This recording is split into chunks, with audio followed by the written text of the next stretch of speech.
guys have offered some elements in self-care that one, we may not have thought about for ourselves. And although it may look different for each one of us, I think there's great value in what we have to offer to each other to learn from.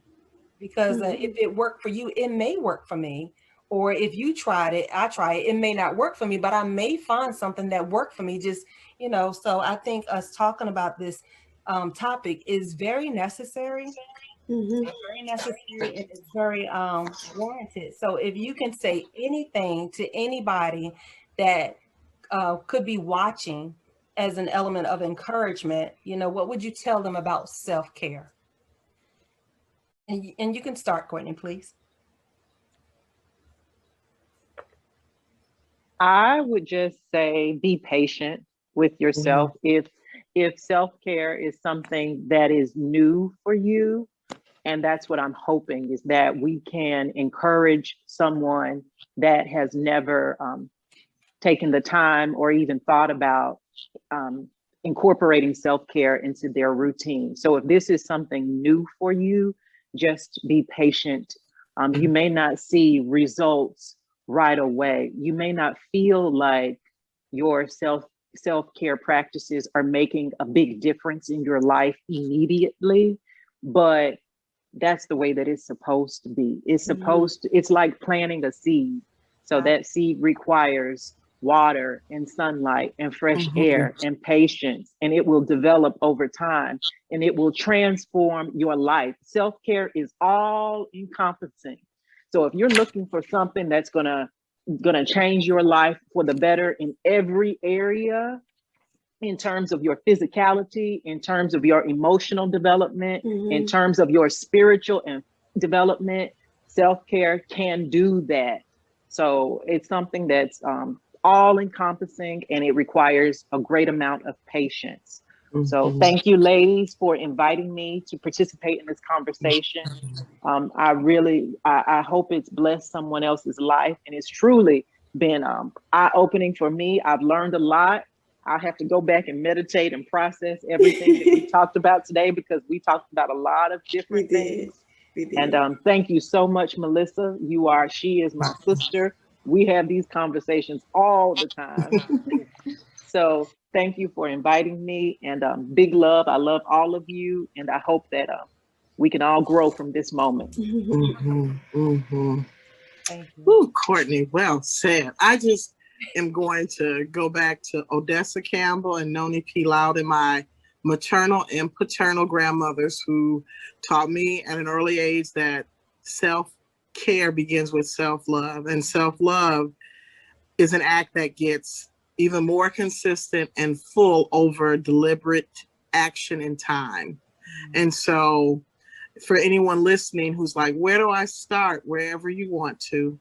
And it may be in the evening when you're pumping gas and you say, let me go in here and get a little granola bar. I've been wanting that, and I'm going to enjoy that on my way home with my favorite music playing. Like, whatever it is that serves you, make that your routine. And when it no longer serves you, release it.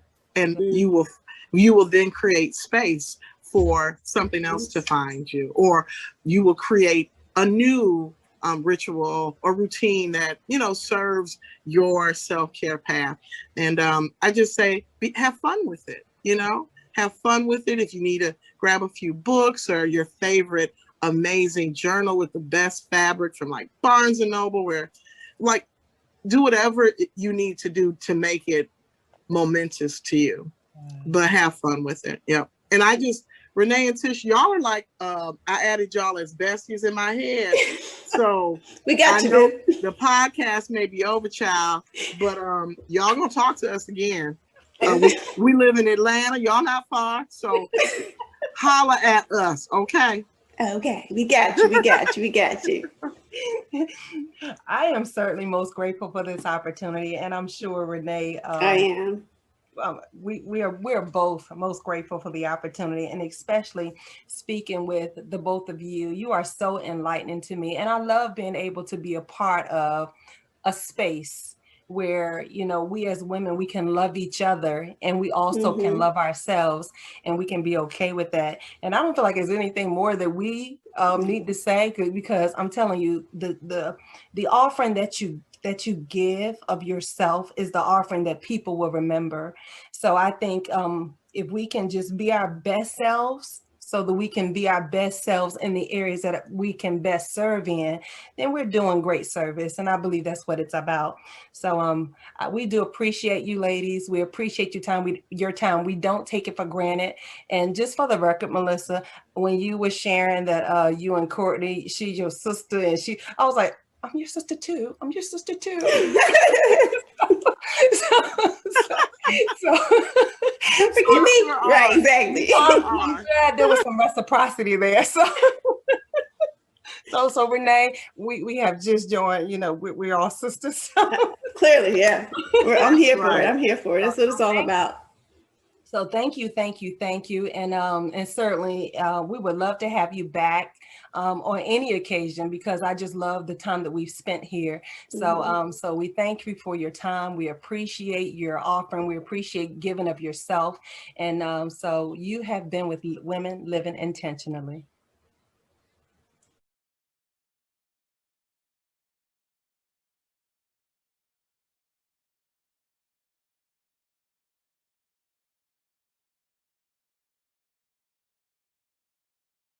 Before we close for the night, I want to ask everybody like one question. So what is your takeaway from this entire session tonight?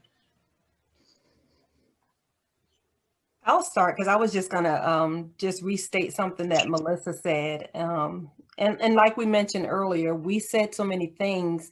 So and I think all of the things that we mentioned were good. So I'm gonna pull from both Kortni and Melissa.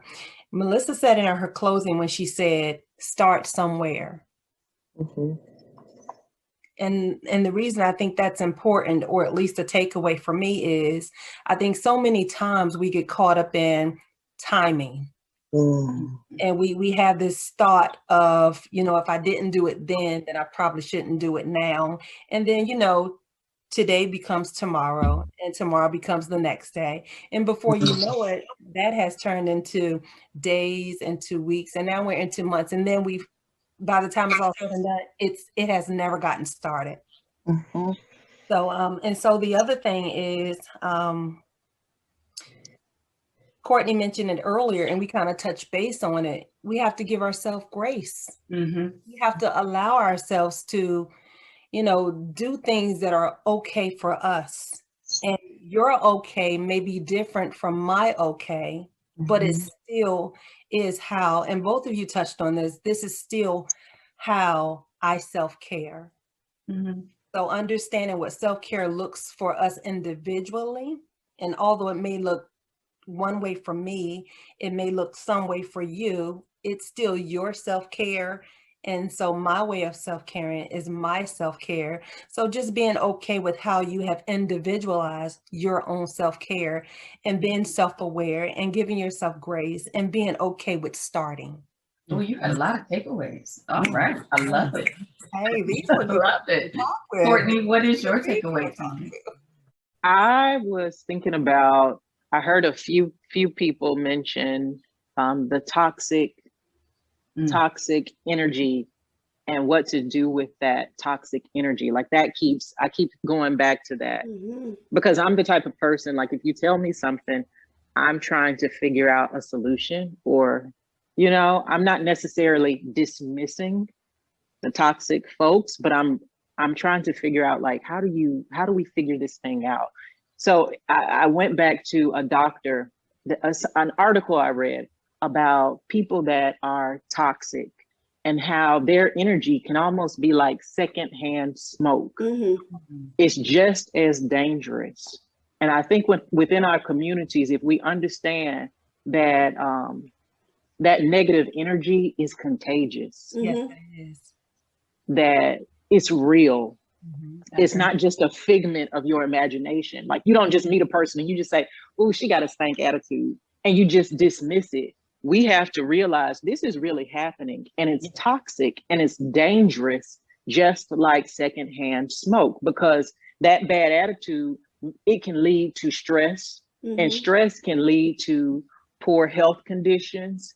And it's almost like that warning sign, right? That we talked about, and how we ignore the warning signs. We ignore the bad attitude, or we just dismiss it.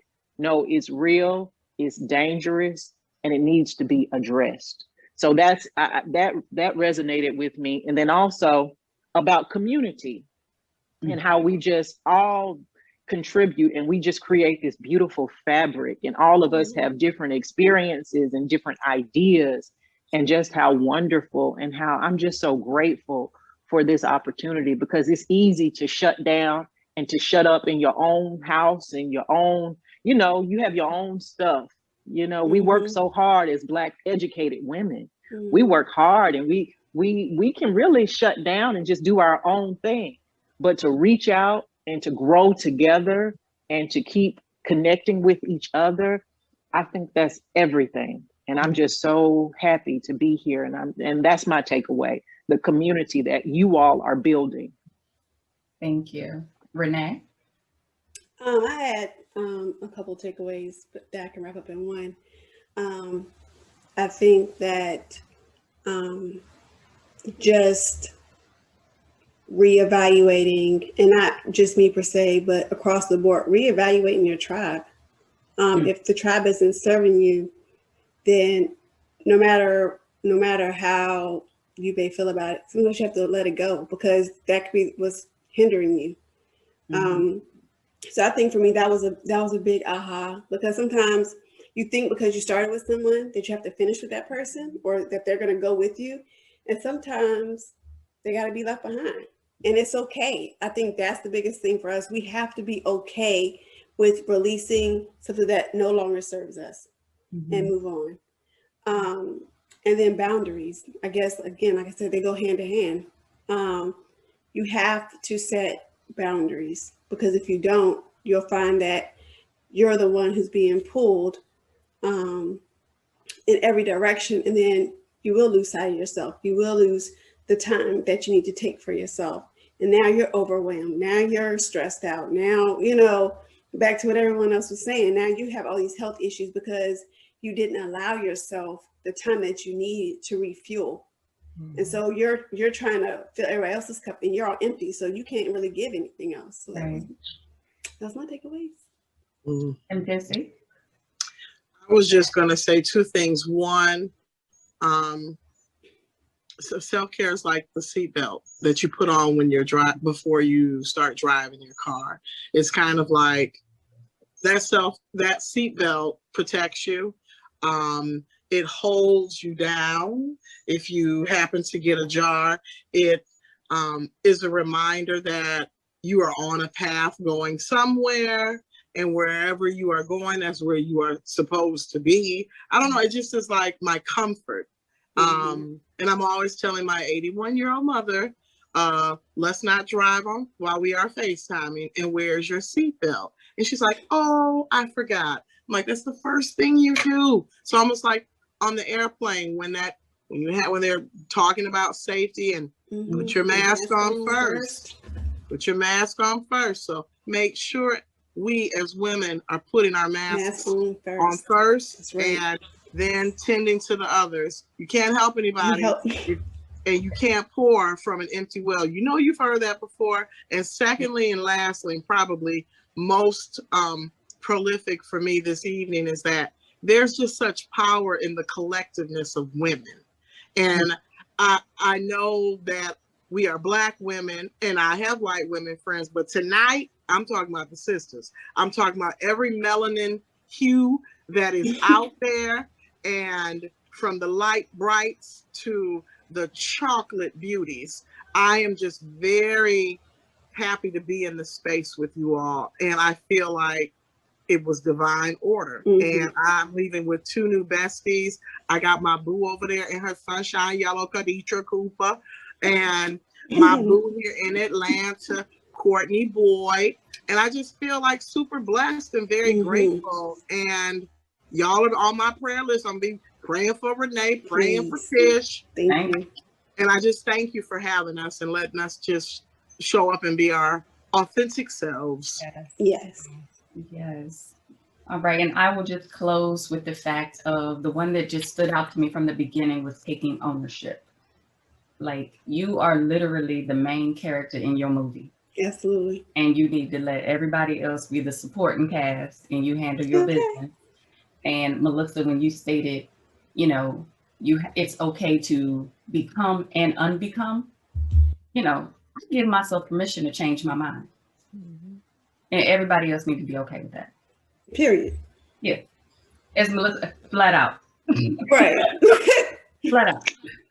So, yes. So, you know, those were kind of, you know, my takeaways is that I am not, you know, asking for permission. I am serving notice on what this is going to look like.